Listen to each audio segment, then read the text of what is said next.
चलिए आज हम बताने वाले हैं कि गाड़ी का चालान हमारा कटा है या नहीं कटा है, उसके लिए ऑनलाइन कैसे चेक करते हैं। तो आइए स्क्रीन पे बताते हैं।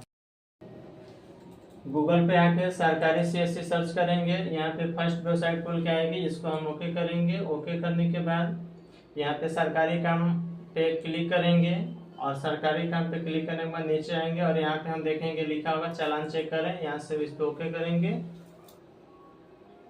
ओके करने के बाद हम यहाँ पे चालान नंबर से भी डालकर और कैप्चा डाल के भी गेट डिटेल्स पे चेक करेंगे, हो जाएगा। या व्हीकल से या डीएल नंबर से, हम तीनों चीज से डालकर अपना चालान को चेक कर सकते हैं। ऐसे ही वीडियो देखने के लिए चैनल को like and subscribe and share जरूर करें।